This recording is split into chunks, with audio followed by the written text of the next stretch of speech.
தமிழ் மாணவர்களுக்கு அன்பான வணக்கம். ஸ்டெம் நீட் அகாடமி தமிழுக்கான பிரத்யேக வகுப்பு. தமிழ் மாணவர்கள் நலனை கருத்தில் கொண்டு தொடங்கப்பட்ட இந்த சேனல் தமிழ் மாணவர்களுக்கு குவாலிட்டியான எஜுகேஷன் சென்றடையணுங்கிறதுல எங்களோட பிரதான நோக்கம். ஸோ ஒவ்வொரு மாணவர்களும் இதை கண்டினியூஸாக வாட்ச் பண்ணுங்க.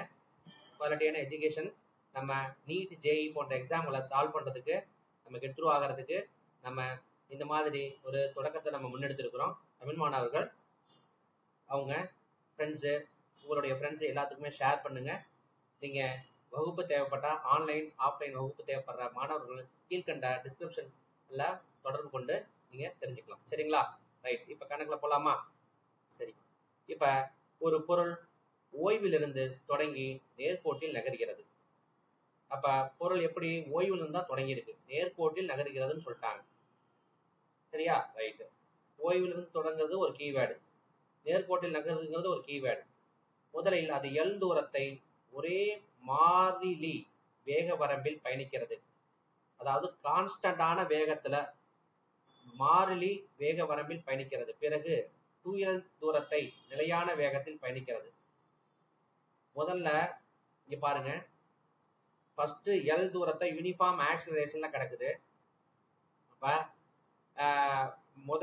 எல் தூரத்தை மாறா முடுக்கத்துடன் பயணிக்கிறதுன்னு நம்ம எழுதிக்கலாம். ரெண்டாவது 2l தூரத்தை மாறா திசை வேகத்துடன் பயணிக்கிறதுன்னு எழுதிக்கலாம். அடுத்தது மூணாவது 4l தூரத்தை என்ன ஆகுது, அப்படியே எந்த திசை வேகத்துல இருந்துச்சோ அப்படியே குறைஞ்சு, அதாவது எதிர்முடுக்கம் பெற்று ஓய்வு நிலையை அடையிறதா கருதிக்குவோம். சரிங்களா? அப்படிங்கல ஆவரேஜ் ஸ்பீட் என்னன்னு கேட்குறேன், அதாவது சராசரி வேகம் என்னன்னு கேட்குறேன். இதை நம்ம மைண்ட் மேப்பிங் மாதிரி போட்டுக்கலாமா? சரி, என்ன கொடுத்துருக்குறாங்க? அப்ப இங்க தான் இனிஷியல். சரியா? இனிஷியல். இப்போ ஒரு லைன், ஸ்ட்ரைட் லைன் எடுத்துக்குவோம். ரைட்டா? இதுதான் ஃபைனல்.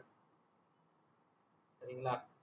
அப்ப இங்க பாருங்க, இங்க இருந்து எல் தூரத்துக்கு பயணிச்சிருக்கு. இங்க எல் தூரத்துக்கு இனிஷியல் வேகம் 0, அதாவது சுழியில இருந்து ஆரம்பிச்சிருக்கு. ஒரு எவ்வளவு தூரத்தை பயணிச்சிருக்கு? எல் தூரத்தை பயணிச்சிருக்கு. அப்ப விங்கிற வேகத்தை பெருத்திருக்கும். அதுக்கப்புறமேட்டு 2l தூரத்துக்கு மாறா திசை வேகத்தோட தான் போயிருக்குது. அதனால என்ன பண்ணிருக்கணும், விஎம் தான் இங்கேயும் விஎம். சரியா? அடுத்தது மாறா முடுக்கம் பெற்று எதிர் முடுக்கம் பெற்று 0 அடைஞ்சிருச்சு. ஃபைனலா வி வந்து 0 அடைஞ்சிருச்சு. அப்ப இது எவ்வளவு தூரத்துக்கு போயிருக்கு? 4l தூரத்துக்கு போயிருக்கு. சரிங்களா? இங்க வந்து இது கான்ஸ்டன்ட் ஆக்சிலரேஷன், மாறா முடுக்கம் கான்ஸ்டன்ட். இந்த ஏ வந்து இங்க மாறாதது, இங்க வந்து பி வந்து மாறாதது கான்ஸ்டன்ட். சரிங்களா? அப்ப வெலாசிட்டி இங்க வந்து கான்ஸ்டன்ட், திசை வேகம் கான்ஸ்டன்ட், இங்க முடுக்கம் கான்ஸ்டன்ட், இங்க எதிர்முடுக்கம் கான்ஸ்டன்ட். சரிங்களா? அப்ப எதிர்முடுக்கம் இங்க முடுக்கம்னா இங்க எதிர்முடுக்கம் மைனஸ் ஏ மாதிரி, மைனஸ் ஏ டேஷ். ஓகே, அப்படின்னு போட்டுக்கலாம். ரைட். இப்ப பாத்தீங்கன்னா இங்க நம்ம ரொட்டேட் பண்ணிக்கலாம். A to B, B to C, C to டின்னு ரொட்டேட் பண்ணிக்கலாம். இப்போ ஏ டு பி வந்து என்ன, இங்க மாறா முடுக்கம் பெற்ற ஒரு இயக்கம். அப்ப ஏ டு பில ஒரு மாறா முடுக்கம் பெற்றிருக்கிறதுனால ஈஸியா நம்மளால சொல்லிடலாம். எப்படி மாறா முடுக்கம் பெற்றிருக்குதா? அப்ப எனக்கு இதுல இந்த ஏ புள்ளியில இருந்து பி புள்ளிக்கு மாறா முடுக்கத்தோட எல் தொலைவை கடந்திருக்குது. ஓகே, நான் சராசரி வேகத்தை தான் கண்டுபிடிக்கணும். அதனால எனக்கு ஒவ்வொரு பீரியட்லையும் T1 என்ன, T2 என்ன, T3 என்னன்னு கண்டுபிடிக்கணும். இந்த ஏ டு பிக்கு T1 என்ன, பி டு சிக்கு T2 என்ன, காலம் எடுத்துக்கிட்ட டைம், சி டு டி அடைய எடுத்துக்கிட்ட காலம் என்னன்னு நான் கண்டுபிடிக்கணும். சரிங்களா? அதனாலதான் நான் பார்த்தீங்கன்னா இப்ப நான் என்ன பண்ண போறேன், இங்க சராசரி முடுக்கம், சராசரி திசை வேகம் என்னன்னு பார்த்தா வி பார் எவ்வளோ, சராசரி வேகம் எவ்வளோ, வி பார் எவ்வளோ, u பிளஸ் வி பை 2 படிச்சிருக்கோம் இல்லையா?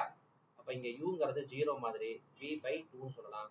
அப்ப இதுதான் வந்து சராசரி வேகமா இங்க இந்த பாயிண்ட்ல இருக்கும். ரைட்டா? இப்ப நம்ம அந்த சராசரி வேகத்தோட என்ன பண்றோம், டைமை நம்ம மல்டிப்ளை பண்றோம். சரிங்களா? டைமை மல்டிப்ளை பண்ணிட்டோம்னா நமக்கு என்ன கிடைக்கும், சராசரி வேகத்தோட டைமை மல்டிப்ளை பண்ணா இதுக்கு இந்த கடந்த தொலைவு எல் கிடைக்கும். சரிங்களா? ஏன்னா 0ல இருந்து ஸ்டார்ட் பண்ணி ஒரு வெலாசிட்டி அடைஞ்சிருக்கு, கான்ஸ்டன்டான ஆக்சிலரேஷன். அப்ப சராசரி வேகத்தை நம்ம இப்படியும் கால்குலேட் பண்ணலாம், ஸோ அதனால எனக்கு இந்த விக்கு பதிலாக விஎம் போட்டுக்கலாம். ஓகே, இப்போ VM divided by 2 into T1 equal to L தான் நம்ம இங்கே தெரிஞ்சுக்க வேண்டும். அப்போ T1னா என்ன, T1 அப்படின்னா இங்கே என்ன, T1 ஈக்குவல் டு, அதாவது இந்த T1 equal to 2 into L divided by VM. சரிங்களா, நல்லா புரிஞ்சுக்கணும். ஒன்றும் நான் இங்கே பண்ணலை. ஜீரோ ஓய்வு நிலையிலிருந்து ஒரு விஎம் திசை வேகத்தை அடைஞ்சிருக்குது மாறா முடுக்கத்தோடு. அப்போ சராசரி திசை வேகம் u plus v divided by 2 எழுதலாம். அப்போ அதோட டைம் எடுத்துக்கிட்ட கால அளவை மல்டிப்ளை பண்றதுனால ஒரு சராசரி திசை வேகம் கால அளவை மல்டிப்ளை பண்றதுனால இடப்பெயர்ச்சி கிடைக்கும். இதை நம்ம மாறா முடுக்கம் பெற்ற அந்த ஈக்குவேஷன் டெரைவ் பண்ணலே இந்த கான்செப்ட் நம்ம பார்த்துருக்கோம் இல்லையா. அதை தான் இங்கேயும் நம்ம திருப்பி பார்க்குறோம். ஸோ அதை நம்ம இங்கே பயன்படுத்திக்கணும். ஓகே, அப்போ T1 கண்டுபிடிச்சாச்சு. அப்போ T2 எப்படி கண்டுபிடிக்கிறது, T2 எப்படி கண்டுபிடிக்கலாம். ஓகே, T2 வந்து அதே போல தான். T2 வந்து இங்கே வெலாசிட்டி ஒரே வெலாசிட்டி போனனால விஎம்னு போட்டுக்கோங்க. இதை வந்து டைம் டேக்கன் T2வால மல்டிப்ளை பண்ணால் எவ்வளோ தூரம் போயிருக்கு, 2L தூரம் போயிருக்கு. அப்போ T2 equal to 2L divided by VM. So இது ஈக்குவேஷன் 2ன்னு வச்சுக்கலாம், இது ஈக்குவேஷன் 1ன்னு வச்சுக்கலாம். அடுத்தது என்னது, C2D என்ன இருக்குது இங்கே அதே போல தான். C2D வந்து விஎம்ல இருந்து 0க்கு போயிருக்கு.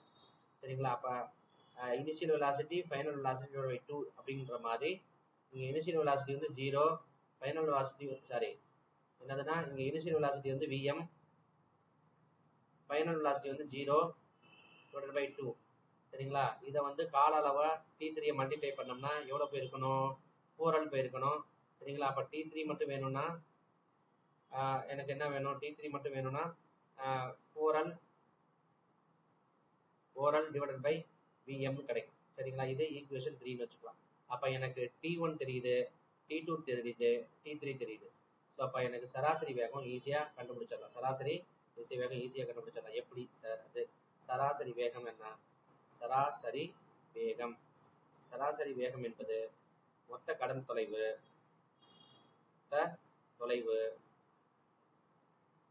டிவைடட் பை மொத்த கால அளவு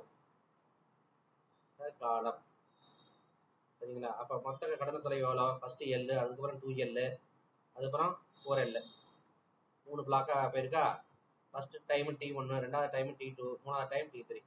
இப்போ T1, T2, T3 கண்டுபிடிச்சிருக்கோம்ல, அதை நம்ம வந்து என்ன பண்ணலாம், அப்ளை பண்ணோம்னா ஈஸியாக போயிடும். இப்போ ஆல்ரெடி என்ன T1க்கு என்ன 2L பை விஎம்னு கண்டுபிடிச்சிருக்கோம், T2க்கு என்ன 2L பை விஎம்னு கண்டுபிடிச்சிருக்கோம், T3க்கு என்ன 8L பை விஎம்னு கண்டுபிடிச்சிருக்கோம்.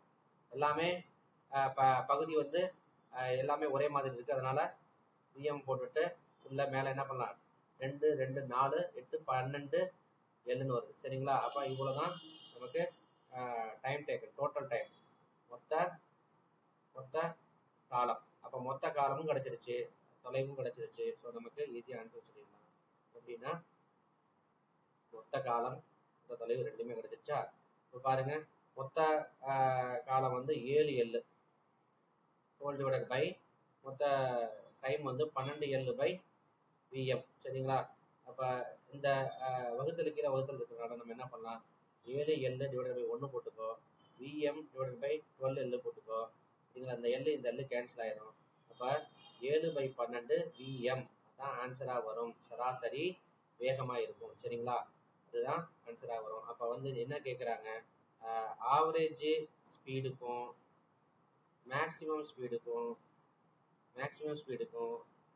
விகிதம் என்னன்னு கேட்குறாங்க. அப்போ விகிதம் வந்து ஆவரேஜ் ஸ்பீடு வந்து 7/12 விஎம், இது வந்து மேக்ஸிமம் ஸ்பீடு வந்து விஎம் கேன்சல் ஆகி 7/12ங்கிறது ஆன்சரு.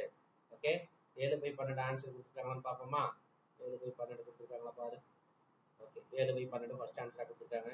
ஸோ இதை கிளிக் பண்ணிக்கலாம், இதுதான் ஆன்சர். ஓகே, நன்றி மாணவர்களே.